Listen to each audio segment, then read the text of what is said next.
നിസ്കാരത്തിൽ അത്തഹിയാത്തിലിരിക്കുമ്പോൾ നമ്മളെല്ലാവരും ചൂണ്ടുവിരൽ ഉയർത്താറുണ്ട്. അഷ്ഹദു അല്ലാ ഇലാഹ ഇല്ലല്ലാ എന്ന് പറയുമ്പോൾ കേവലം ആ ചൂണ്ടുവിരൽ ഉയർത്തുന്നതിന് പിന്നിൽ വലിയ ഒരു തത്വമുണ്ട്. കേവലം ഒരു വിരൽ ഉയർത്തൽ മാത്രമല്ല അവിടെ സംഭവിക്കുന്നത്. 3 വലിയ തത്വങ്ങളാണ് യഥാർത്ഥത്തിൽ അവിടെ സംഗമിക്കുന്നത്. മനസ്സുകൊണ്ടുള്ള കരുത്തും അള്ളാഹുവിൻ്റെ ഏകത്വത്തിലുള്ള അടിയുറച്ച വിശ്വാസമാണ് ആ വിരൽ ഉയർത്തലിലൂടെ ഒന്നാമതായിട്ട് സംഭവിക്കുന്നത്. ആ ഒരു വിരൽ ഉയർത്തുമ്പോൾ മനസ്സിൽ വലിയ കരുതലാണ്, മനസ്സിൽ ഉറപ്പിക്കുകയാണ് റബ്ബ് ഏകനാണ്, ഒരുവനാണ് എന്ന ഏകത്വം അവൻ ഉറപ്പിക്കുന്നു.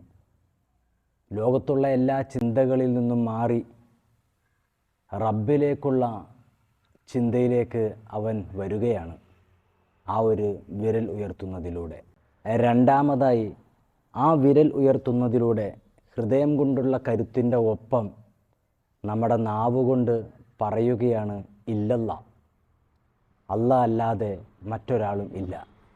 ഹൃദയത്തിൽ ഒന്ന് സംഭവിച്ചു, ആ ഹൃദയത്തിൽ കരുതിയത് നമ്മുടെ നാവിലൂടെ സംഭവിക്കുന്നു. 2 കാര്യങ്ങൾ ഒരുമിച്ച് കൂടി ഹൃദയവും നാവും ഒരേ ലക്ഷ്യത്തിലേക്ക് ഒത്തുചേരുന്ന നിമിഷം.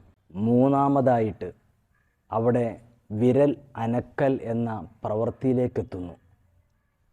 ഹൃദയം കൊണ്ടുള്ള കരുതൽ, നാവ് കൊണ്ടുള്ള സംസാരം, വിരൽ കൊണ്ടുള്ള പ്രവർത്തനം, 3 കാര്യങ്ങൾ ഇപ്പോൾ ഇവിടെ സംഭവിച്ചു കഴിഞ്ഞു. ഇല്ലല്ലാ പറയുന്നതോടൊപ്പം മനസ്സിലുള്ള വിശ്വാസം നാവിലൂടെ പറയുന്നതോടൊപ്പം വിരലിൻ്റെ പ്രവൃത്തിയിലൂടെ അത് വെളിപ്പെടുകയാണ്. ഒരേ സമയത്ത് അള്ളാഹുവിൻ്റെ ഏകത്വം ഇവിടെ വെളിവാകുമ്പോൾ ആ ഒരു സമയത്ത് നമ്മുടെ കണ്ണ് സാക്ഷിയാകുകയാണ്.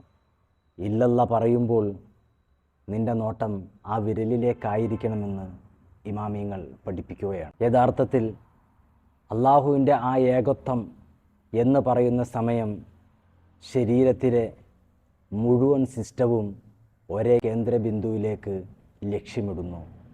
ഇല്ലല്ലാ എന്നതിലെ വലിയ അത്ഭുതമാണ് അത്. നാം അത്തഹിയാത്തിൽ ഇല്ലല്ലാ പറയുമ്പോൾ വിരൽ ചൂണ്ടുമ്പോൾ ഇതൊക്കെ നമ്മുടെ മനസ്സിൽ വരട്ടെ. അവൻ്റെ ഏകത്വം നമ്മളിൽ ഉറച്ചു നിൽക്കട്ടെ. അള്ളാഹുവിൻ്റെ ഏകത്വത്തെ മുറുകെ പിടിച്ച് ജീവിക്കാനും ലാ ഇലാഹ ഇല്ലല്ലാ ഉച്ചരിച്ച് മരിക്കുവാനും അള്ളാഹു നമുക്ക് ഭാഗ്യം നൽകി അനുഗ്രഹിക്കുമാറാവട്ടെ.